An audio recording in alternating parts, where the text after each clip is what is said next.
will now say hello to our audience all over the world, from Africa and Asia and Russia and Western Europe and the United States and Latin America, to this new next section of Talking With. It is today, Saturday, the 29th of May, 2021, and we are now in Moscow, speaking with Dr. Andrey Kortunov, who is Director General of the Russian International Affairs Council. Andrey and I have known each other very well for quite some time, and this is a discussion for the information of those viewers who are new here. This is a discussion between friends. There are no hidden agendas, and Andrey is a very experienced person with experience in international diplomacy, has worked also in Russian diplomacy in the USA and in many other places. And I think there are few countries in the world, Andrey, where you have not yet been. You are indeed a very experienced person. And there's one thing I would say to all our viewers around the world, which I appreciate very much about being a good friend and connection with Andrey, and that is the openness you have, Andrey, to new ideas. The way we can sometimes discuss something which is totally out of the ordinary way of thinking and look at the world in totally new dimensions. So once again, Andrey, welcome to you. Thank you. And I will now pose the only question which I have prepared for this conversation. And that is to you, Andrey. How do you see the world, Andrey? How do you see the world today and tomorrow? Well, thank you for this question. Of course, it's not that easy to respond to this question, because the world is changing in so many different ways. And I think a lot depends on basically your particular angle from which you can observe the changes. But let me start with a very general statement, which might sound trivial, but nevertheless, I think it is important to nail it down. I think that if we look at the current trends in the global economy and in the international politics, it's fair to say that the world is going through a very painful and rather protracted a period of deglobalization. And my take is that it is not something that was caused by the coronavirus or by the economic crisis that followed the coronavirus crisis, but it started much earlier. I think that the model of globalization, the way we really know it, was challenged during the financial crisis of 2008-2009. And I'm afraid, I hate to say that, but I think that the global economy and the global international system has not really recovered since that days. If you look at the major indicators of global connectiveness, and there are four of them generally. It's about international trade, it's about direct foreign investment, it's about trans-border movement of people, and finally about trans-border information exchange. If you look at these four parameters, you can see that the first two, international trade and direct foreign investment, was recovering very slowly after the crisis of 2008-2009. Only at about 2013, 2014, the world has reached pre-crisis levels. And then, unfortunately, it started to stagnate once again. And of course, the coronavirus pandemic contributed to yet another decay of these characteristics. So I think that definitely we see right now more protectionism, more isolationism, more nationalism, if you wish, all over the world, in Europe, in the United States, in Russia, in China, elsewhere. And I think that definitely it's a clear setback for the globalization processes. However, having said that, I do believe that it's not forever, that globalization will be back in a very different form. It will be quite different from what it was some 20 years ago. And definitely there are some fundamental factors that make globalization strategically irreversible. We can talk about the pressure of common problems, and this pressure is likely to grow in years to come. We can talk about new technologies which facilitate globalization and that make globalization somewhat cheaper. So I think that it's not the end of globalization. It is just a pause that we have to live through. We have to really pass through. Or transformation, perhaps, not pause, but transformation. Oh, well, yeah, that would be probably more accurate to say. So in terms of what we need to do, I mean the humankind, not just Russia or or the European Union, what we should do, I think our major challenge can be divided into two. First of all, we have to manage the current process of globalization in order to reduce the costs and the risks of this process. We have to live through this process, but we should make it to the extent we can less painful and less costly to all of us. And the second goal, which is probably more important strategically, we should prepare ourselves for the new cycle of globalization. I personally believe that this cycle will start in something like 4 or 5 years from now. And it will be a long cycle. It will probably last for a couple of decades. But as I said, it will be very different from what we observed at the turn of the century. It will have very different driving forces. It will have very different priorities. And many things that we took for granted 20 years ago are not likely to be the same. So we have to get ready for this new globalization, and hopefully we will manage it better than we did the previous stage, which started in the end of the last century. So that would be my very general reply to your question. And of course, I understand that the devil is in details, but I think that we should set the framework for the discussion. And this is how I basically assess the short-term and the mid-term prospects of the international system. I agree with you. Thank you. I agree with you very much, actually, and I was surprised because I haven't been thinking so much about one point which you raised, which I think is very right and very important, that you see this, that the world has not really recovered from the previous financial crisis of 2008, 2009, and this is absolutely right seen, and there are not so many people, I must say that, Andrey, there are not so many people like you who have this. Most people live, especially journalists and politicians, they live from day to day and maybe from one year to the next. But you see here a trend over more than a decade. This is nearly 1.5 decades.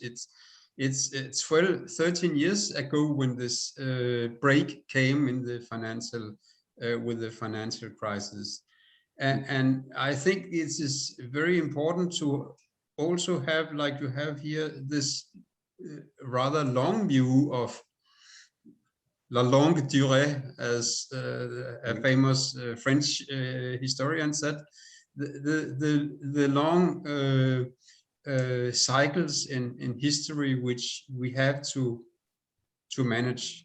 And there are, of course, several views how to look. I mean, my opening question, I know, is very big, and that is the whole point of making this, to have room for any kind of input which you have. And here you have an input on, I mean, we could go into security or politics and so on. Here you have an economic view, which I think is also very important for the mental construct of those billions of people who live here on this small planet. Yeah. And I see you have some, you have a very structured, I like sometimes when you come with also your philosophical ideas. To all the viewers here around the world, sometimes Andrey and I discuss things about geometry, and you point out, Andrey, that the world is actually not flat, and normal geometry is based actually on a flat surface, but the surface that we live on here on the Earth is curved. And that means we have to think in new ways which go beyond traditional paradigms. And I think that is very wise. And I like the historical view which you have on these philosophical ways of thinking of things. But I think your parameters, trade, investment, people, information, are actually very, very clear on. And I have different backgrounds. One is that I'm a business economist, and another one is that I have studied languages and a lot of other things. But coming from my business background, one thing which happened in 2008-9 and which has followed the world ever since is the increase of debt. Mm-hmm. That was what happened, and I studied that in 2009. What happened up to 2009, before that, was in the Western world, and especially in the United States, but also in other Western countries like Denmark, was a high increase in private debt. Mm-hmm. Meaning that all the corporations took on more debt. The banks became more indebted. They were lending out more and more money with less and less of their own money at stake. They were becoming more thin, more vulnerable. And what happened in 2009 was that this enormous increase in debt was taken over by the states, by the governments. We all know these enormous things which happened in 2009, where somebody came into the office of the American president and said, "Dear Mr. President, you have to spend, I don't know how many trillions before tomorrow, otherwise the whole world economy will sink down forever." That was a pistol against the head of the United States president. That, I mean, unprecedented, that somebody comes into his office and said he has to spend some billions of dollars, not billions, trillions of dollars on saving American banks. Otherwise, the whole world economy will go down in a deep hole. And what happened was that the American president didn't dare to say no, so he did so. That was the enormous spending of Obama. And Obama ran deficits of 10% of GDP for some years. And that debt is still there. So, and it took a long time to get the economy. And I think here you point out something very precisely, Andrey. It took several years, you pointed from 2009 to 2013 to get the economy sort of going again, and it never really got fixed. Yeah.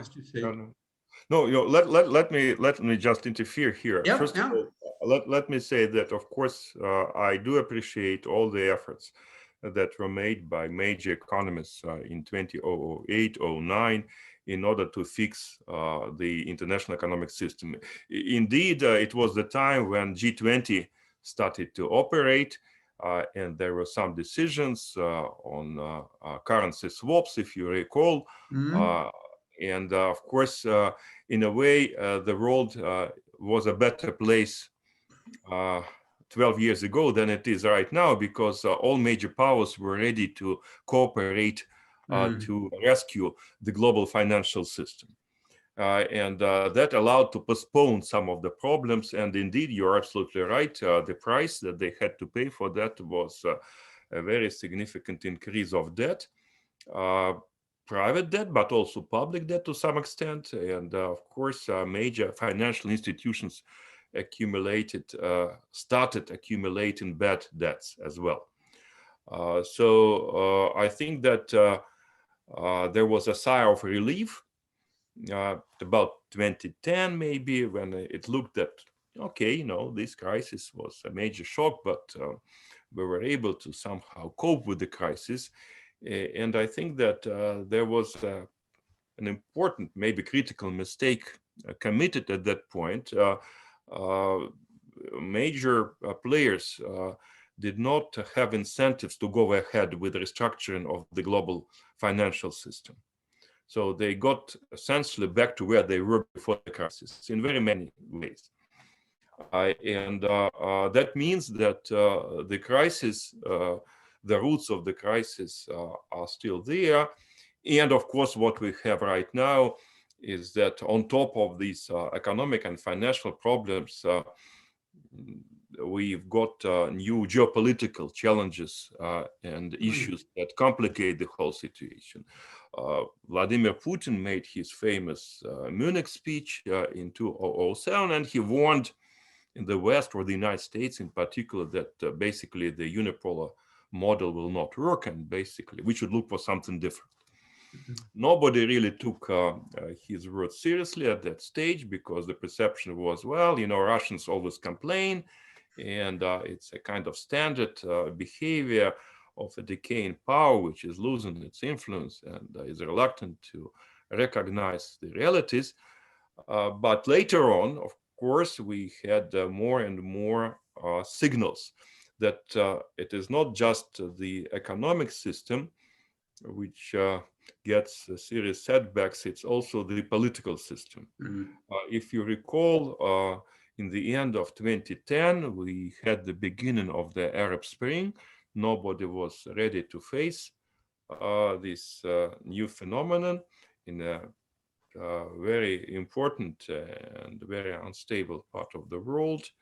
Later on, we had the Ukrainian crisis. It's 2014, and ultimately we observed the migrant crisis in Europe and the rise of populism in the European Union. And finally, Donald Trump came to power with a very explicit anti-globalist agenda.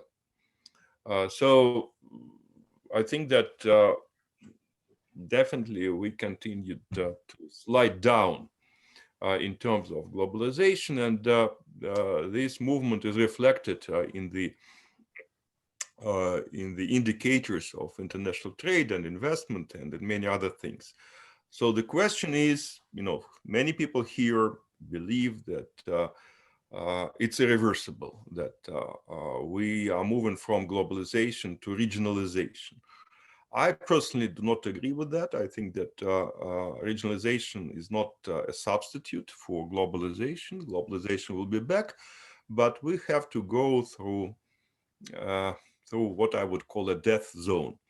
Another couple of years of protectionism, of disintegration of the international security system, multiple crises, regional conflicts,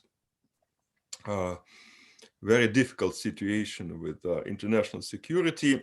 And so the name of the game is probably damage limitation.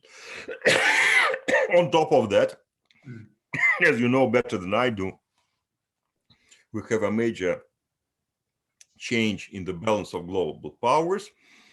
the United States is gradually losing its previous past positions in the global politics and in the global economic system. Of course, it's a very painful process, and it's very difficult to accept it and to pursue a trajectory of what I would call a graceful decline. The odds are that the United States is not ready to accept this graceful decline, and it will resist change. So that will bring yet another dimension of uncertainties and unpredictability to the international system. So a couple of years will be very difficult for all of us. Hopefully, we will come to some kind of accommodation, and hopefully globalization will be back, but not tomorrow, not this year, maybe not next year. Maybe we will have to wait for another 3, 4, 5 years before we see a new model of globalization on our horizon. So the immediate goal is to reduce the costs and to reduce the risks of this setback that we all experience in the world. I think you're right, and you point to another aspect, that is the situation of parallel crisis or connected crisis. I mean, this is an economic crisis to round off the first thing we discussed about the economic situation is that the crisis of 2009, the debt of the private sector was bought, or the private sector was saved by the public sector. That's right, exactly. But who is going to save the public sector if the public sector cannot manage its new debt? I mean, the United States here yesterday announced, the White House announced a new, this is astounding, 10-year projection with a debt of 117% of US GDP. And they all, and that is a mentioning of Mrs. Yellen, who is Secretary for the Finances in the United States. That all doesn't matter as long as the interest rate is low. How big the debt is. Yeah, she said that. I mean, this is crazy, because of course, if you pay 0% interest rate, you can have indefinite debt, and as long as you don't have to repay it. But the risk is always there that when interest rates sooner or later, and with inflation, interest rates will go up, then this debt will be weighing down completely on the United States and probably a lot of other states. Yeah. So that, you know, if I might interrupt you for just a second. Yeah. If you look at the recommendations of the International Monetary Fund, they argue that the level of debt, which is higher than 90% of your GNP, is dangerous. Yeah. That basically, you shouldn't go any higher if you have such a debt. And the United States, which arguably has all the leading positions within the International Monetary Fund, does not follow the advice of this institution. Exactly. They don't care about their own recommendations. Yeah. And there are two things here to point out. Now I speak as an economist. First of all, you have to look at who owns the debt. Japan has got a debt level, I don't remember the exact figure, but it's somehow something like 200% of GDP, a public debt. But that is possible only in Japan because this debt is owned by Japanese and by Japanese corporation and funds. So it's kind of a closed circle. But the American public debt is owned not only by Americans and not only by the American National Bank, the Federal Reserve, but also by foreigners. And that's where the trouble and the risk is for the United States, because foreigners, they can dump their treasury bonds in US dollars. And if they do, or I would say the risk is very high that they do within the next not so long time, that will be an increase in interest rates and a lot of other things. So what I just want to say here, because a lot of people will say this will not come, and Karsten, you are a doomsday sayer, and maybe I am, but nobody can deny what I say now, and that is what I just pointed out is a huge risk for the United States. If it doesn't come, like I say, it would be sheer luck. And what the United States government is doing with their policies and Biden and the White House, they are betting the farm. That's an old saying. Don't ever bet the farm. And this is something which every government normally knows. Don't make one single big risk move unless you have to, where you risk the whole country. Now, this is one risk. Then we have the security risk, which you mentioned, which is also a crisis of a declining US power. And how will that, we all know the thing about the Thucydides trap, that there is this risk that a declining power like the USA will be tempted to do some risky movements to stop its own decline or to stop the ascendance of another power, like in this case, China. And then we have the climate change, which is also a crisis. And we have a population crisis, and we have immigration crisis in the USA. We have potential immigration crisis in Europe. So I think that just to round this out, of your point about a death zone of a number of years from now is rightly seen. I agree with that. And not just from the perspective of one type of crisis, the economic, but economic, political, migration, cultural, climate. We could also mention technology. A lot of crises are really looming close on. Yeah, but I think that, Karsten, the real question, at least for me, is what should it take for the humankind to realize that we should move on to a new model of the world order? Yeah. That we should somehow emancipate ourselves from the patterns of the past, and we should try to get into uncharted waters of the new international system. Because I'm not that young anymore, and I do remember at least 4 shocks that took place in my lifetime, which I hoped to be the turning points in the human history. And let me just very briefly remind you of these shocks. First of all, it was the Soviet disintegration. Back in 1991, I was still a very young man, but I thought that this is the turning point, that the world will never be the same, that the rules of the game would change dramatically. We would move to a new level of global governance, and we will become more rational, more focused on problems that affect all of us. However, I turned out to be wrong. The dissolution of the Soviet Union didn't really change the basic rules of the game. Of course, the borderline between the East and the West moved from the Berlin Wall to the border Belarusian city of Brest, but the division remained. And on the contrary, the West, in my view, did not gain a lot, because behind Russia, a growing China emerged. So the balance of powers between the West and the East did not really change in the Western favor in the end of the day.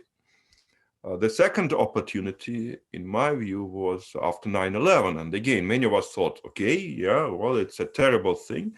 We now face a common challenge, international terrorism. We should all get together. We should support the United States. We should rally around the flag. And if you remember, nobody objected the US-led intervention in Afghanistan. There was a consensus that it was the right thing to do. Putin was the first to call, G.W. Bush Jr. To support his cause and to say that we have nothing against your military infrastructure deployed in Central Asia. We will help you with transit. So there are many ideas on how we can all work together in dealing with international terrorism. However, just 2 years after, I think the turning point was the US-led intervention in Iraq, which split the international community, and many countries were not happy about the US unilateral decision that was taken bypassing the United Nations Security Council. Even the NATO alliance was not directly involved. It was a coalition of the willing, as you might remember. Germany, Russia, France, Belgium, other countries opposed this decision. So this opportunity was lost once again. Then the third instance is the one that we have discussed already, the financial crisis of 2008-2009, when many of us thought that that was really a turning point, because you cannot just get back to business as usual after such a crisis. We have to change the international financial system and the economic system, and G20 should become the economic arm of the United Nations Security Council. So there were many expectations and many hopes connected with this crisis. It has not worked. We somehow slided back to our usual stuff. And finally, the fourth opportunity was, of course, the coronavirus epidemic. And again, there were predictions that it's really enough is enough. The world will never be the same. We have to pull our resources together. We should work together to fight the pandemic. In reality, we saw a fierce competition of vaccines. We now witness a lot of information wars about who is to blame and who did better and who did worse in managing the pandemic.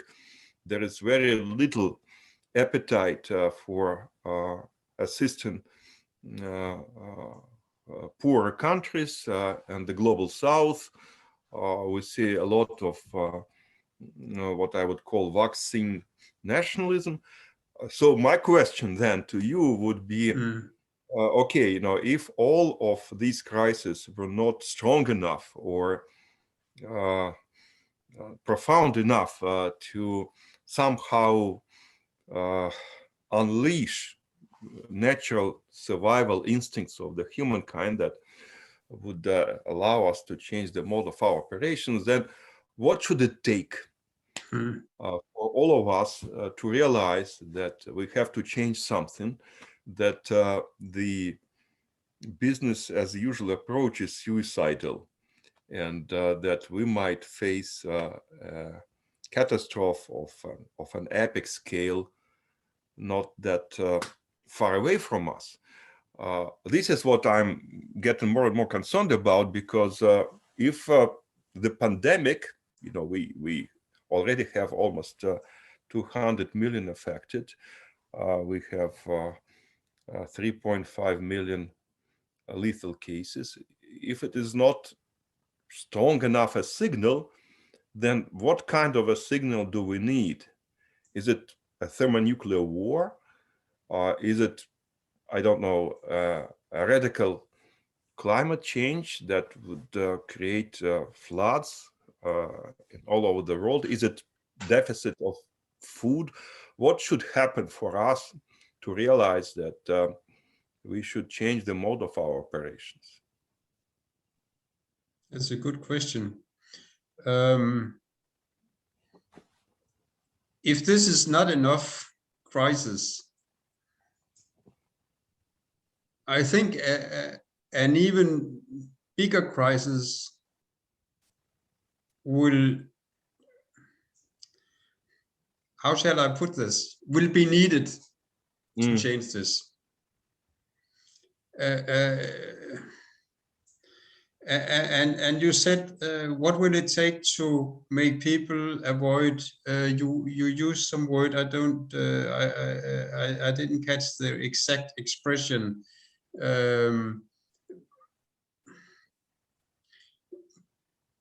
But it may be a taste of something which could be much worse. And we are back to what you say about this possible death zone about 4 or 5 years, which is, I do believe, a real possibility. And some people say, you know, it was said once that things that cannot go on forever won't. But people who don't want to stop, they will continue until they are stopped. And that means that these things which,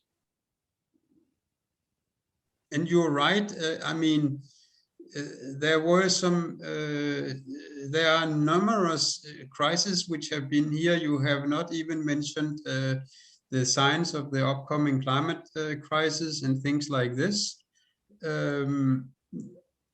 But something will have to happen on a bigger scale.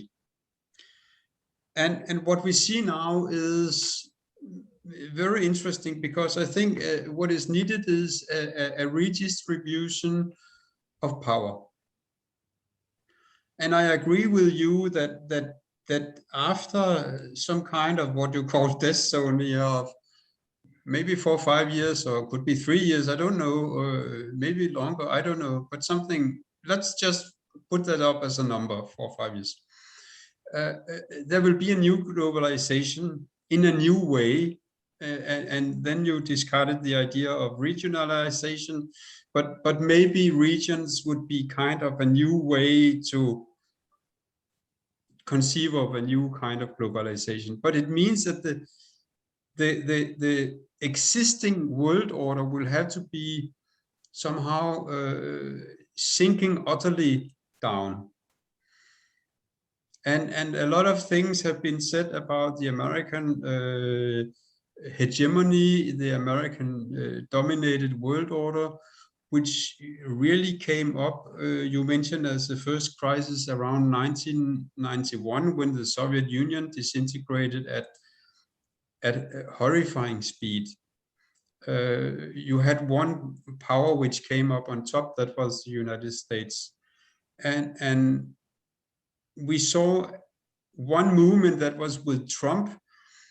A lot of people mentioned that Trump was putting America first, but that was actually a kind of acceptance that the America could not try to manage the whole world. And now we have a new government, a new administration in the United States, which tries to manage the world as more or less their own. And they will have to fail on to change that, because this is what they want, and nobody can change their minds except facts. Yeah, well, that's very right. But again, sadly. But the question is, you know, the relative decline of the United States, at least in my view, happens faster than the ability of other international players to somehow replace the United States as providers of global commons. Because I think that one of the tragedies of the current moment is that major powers, except for the United States, are used to the position of free riders. And they somehow are used to the situation when the United States has been the major provider of global commons. You take the issue of non-proliferation, and somehow most of us believe that it is mostly an American issue. It is not. It's our issue.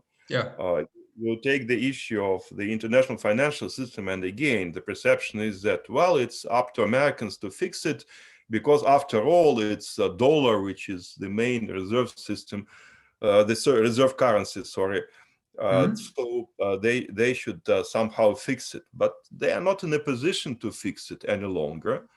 And for me, one of the key issues is whether other major players can get this needed maturity to, if not to replace the United States, at least to shoulder the US effort.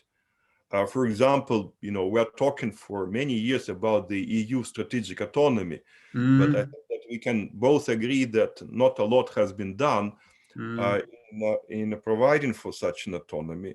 We are talking about, these alternative visions of the world order generated by Russia or by China. But again, I think that these visions are still quite thin in many ways.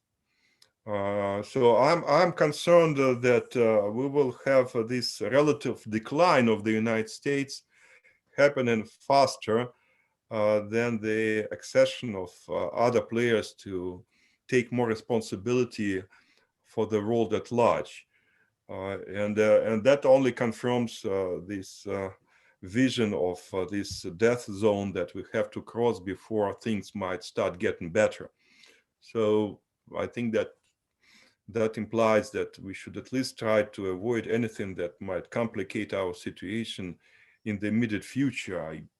From this viewpoint, I think it's good that Biden is meeting Putin in Geneva, and there are some negotiations on arms control that the new START was extended for another 5 years. But it's good, but that's not good enough. We need to do more in order to create some quick fixes before we can think about long-term strategic solutions. So that would be an important part of the agenda for next couple of years. You're right, and there's no doubt that the demise of the United States as a center of international power, of international military might, of international security, as center of international finance, when that is no longer the case, and as a fact, not just as a theory, but as a fact which everybody will have to accept, that will leave a vacuum all over the world. And you're right that the Europeans, just to take an example, and this goes for the European Union as well as the United Kingdom, they all, with Trump, they saw that they had to get their act a bit together, and then I think for a few months only with Biden, they had a hope that the United States will sort of take care of them again, that there would come a big benevolent parent from the United States and take care of them. And that is not going to happen. And that means there has to be a change of mind. There has to be a change of perception. To take Europe again, the European Union, the states and the leaders and the people of the European Union have to understand that the United States is not and will not come and fix their problems. It will not fix their problems in the economy, and will also not fix their discussions with Russia. I mean, the United States will not solve the discussions, the security discussions between the European Union and Russia. They cannot, and they don't know how to do it. So the European Union will have to find out how to solve this themselves together with Russia. Well, not only with Russia, I think the same applies to countries like Turkey and even China. Oh, yeah. Yeah. I don't know what happens with the EU-China investment agreement. I think that there are some problems in Europe with ratification, but I think that is one of the examples of Europe trying to make its own decisions. And that's why, I think we should definitely support these ideas and these moves. But we might be critical of Europe, but still, if you look at the world, I think that the future world order, if we have any, will probably have more resemblance with the European Union than with any other international arrangement that we Yeah. have to. So Yeah. the European project is by far the most advanced and the most sophisticated integration project, which aspires not just Mhm. to promote integration, but also to maintain national identities of member states. So Yeah. if the European project fails, I think that we Yeah. will find ourselves at the mercy of other countries, which probably we wouldn't like be at the Yeah. mercy. But I think when I mentioned the European Union, it was just to take one prime example. I would like to take another example that could be India. India has got some, I will call it rivalries with China. And this is actually a very old story going back to the 1950s. And India is preoccupied about, power balance between China and India and so on. And then you have something coming up like called the Quad, and which is nothing else than India hopes that the United States will come and save their security predicament with China. And this is once again, just like I mentioned with Europe, they hope that the United States will find a solution for Europe with Russia, but the United States cannot and the United States will not.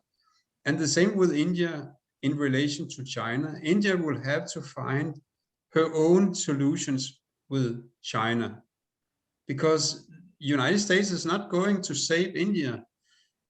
They have not the ability, they don't know how to do it, and they don't care when it comes to that.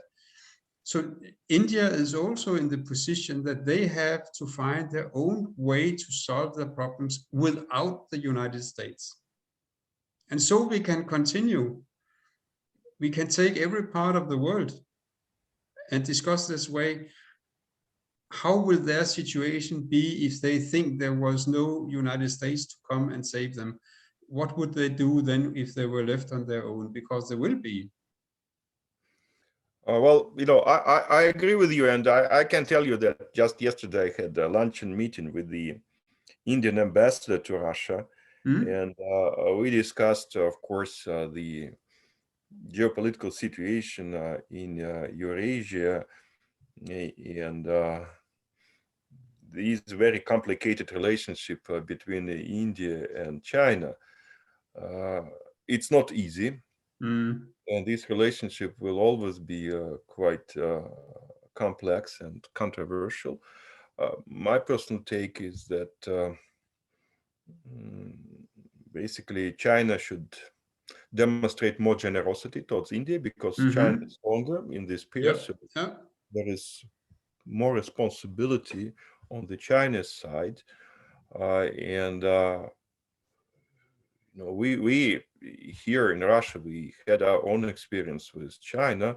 We were able to fix the border problems, and we were able to demilitarize the Russian-Chinese border, which is incidentally the longest border in the world. Yeah. So I always advise my counterparts in India and in China that they should probably look at the experience that the Chinese had with the Russians and use these. But of course, it's a very different situation. And you are right. The Chinese-Indian contradictions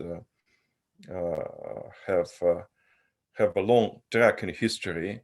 Yeah. And I think that for many in India, the defeat in the 1962 war with China is still quite uh, quite painful. They still Mm. remember it was to some extent a national trauma for Indians. But in order to somehow reunite Eurasia, you need to reconcile India and China. It's the only way. Yeah, yeah, And if you look back into history, you will not see any fundamental contradictions between the two states. India and China have always benefited from working with each other. And the Silk Road and Buddhism coming from India yeah, yeah, to China, and a lot of China's influence, cultural influence in India. So definitely we can do very little to affect this relationship, but to the extent we can, we should definitely promote the Chinese Indian rapprochement.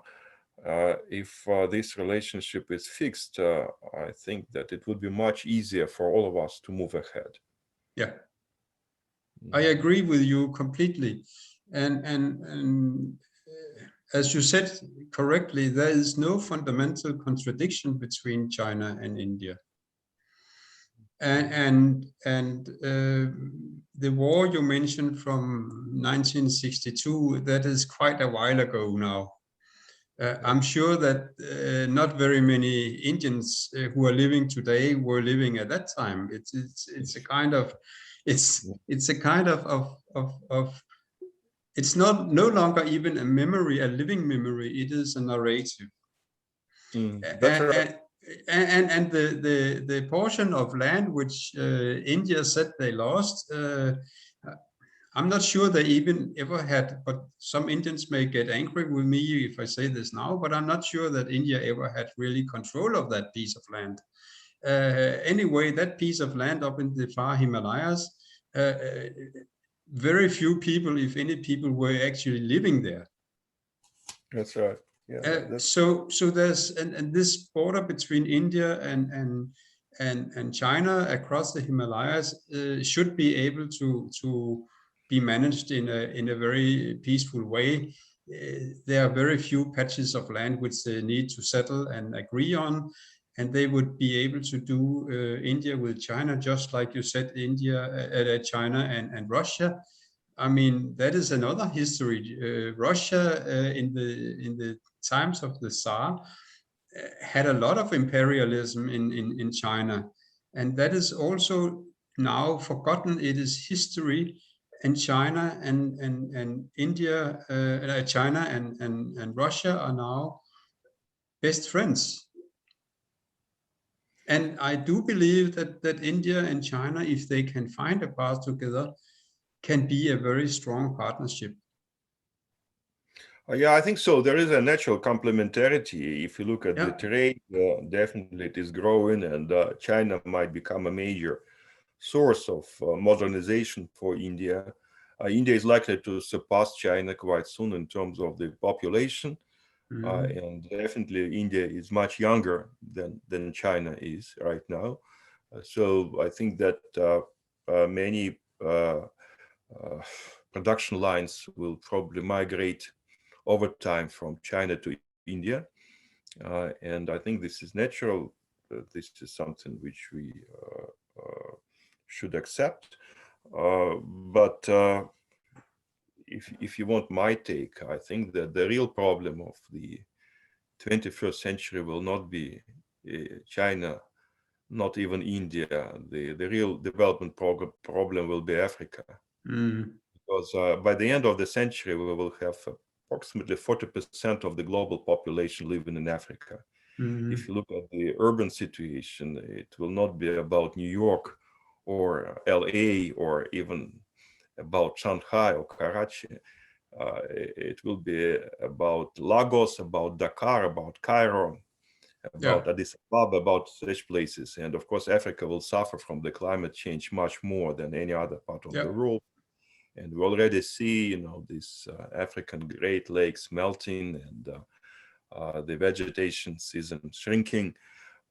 And definitely the center of gravity will move from East Asia through South Asia to Africa. And the second half, especially the second half of this century, will be defined by our ability or inability to address the African challenge. Yeah. So I'm more optimistic about India than I am about Africa. I think that problems will be there to stay for at least for some time. Yeah. Yeah. I agree with you. And to manage these problems in Africa, we need to speed up now, because we have, I see this actually as three population centers. We have China, 1.4 billion people, just about, more or less. We have India, 1.4 billion people, more or less.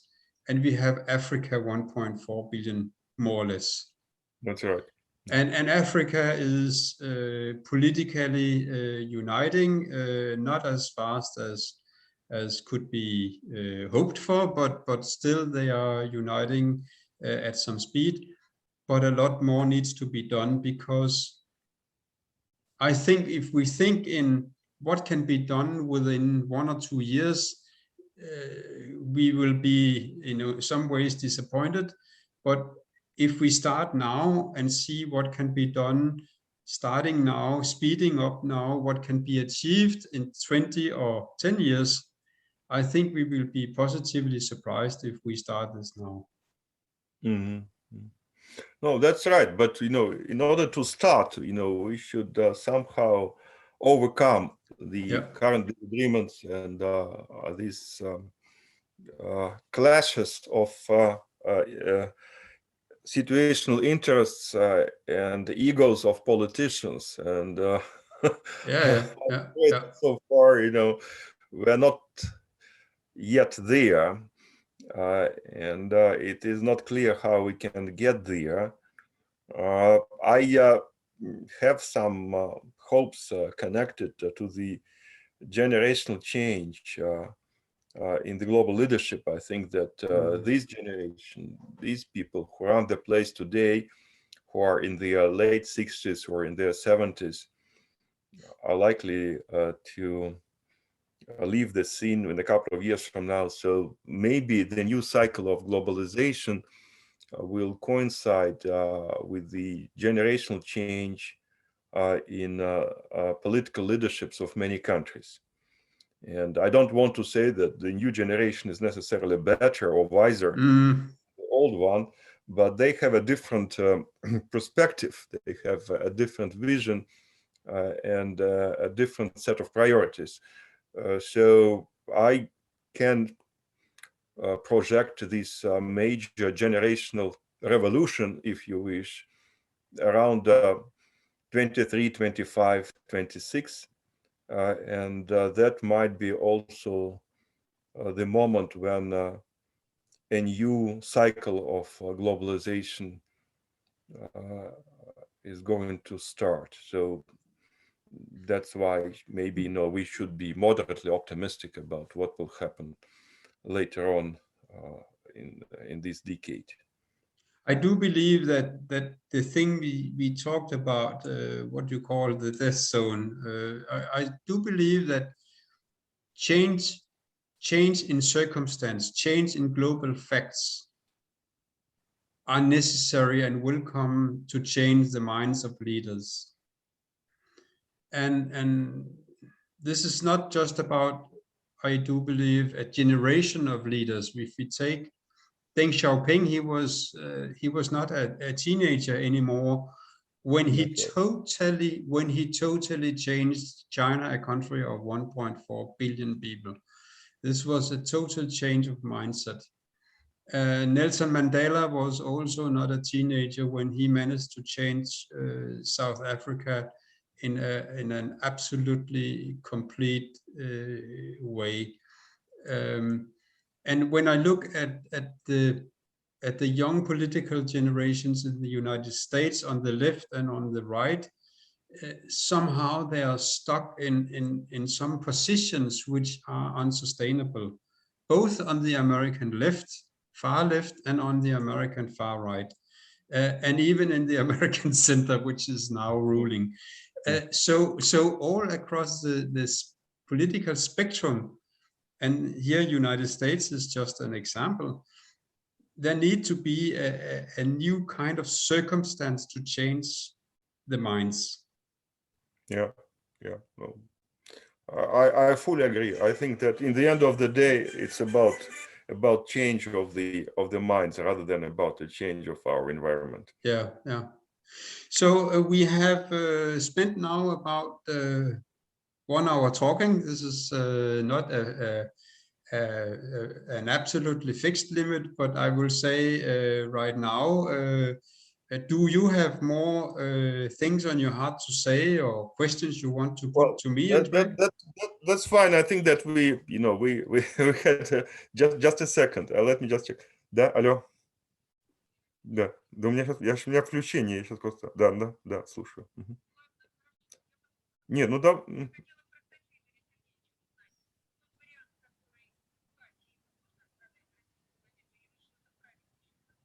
Нет, ну как, я ему сегодня все отправил, все, что я изменил.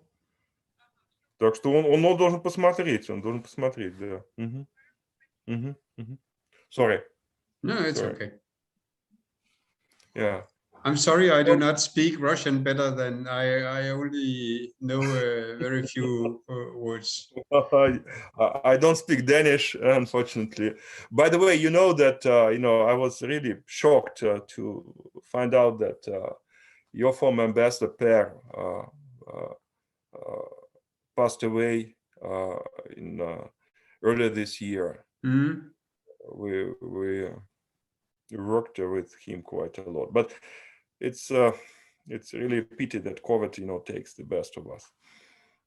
Yeah. But so I'm at your disposal, of course, but I think that probably it's enough for one conversation, and definitely you can use it the way you want. I'm at your disposal for any further conversations or inquiries. Let's stay in touch. Yep. Same to you. And I will now say, first of all, thanks to you, Andrey, for taking this time on a Saturday. And I know you are very busy. Yeah, it's a pleasure. My pleasure to talk to you. I think it was. This is the whole idea of such a conversation, that we all learn and get new ideas. And then I will say to all the viewers who will see this program from all the world, also thanks for their time and their interest to participate in this. And I will say to all the viewers, see you next time on Talking With of this program, because this program is going on with new interesting persons. And we always never know exactly what is coming up in these conversations. And that is precisely the whole idea of it all. So once again, thank you to you all.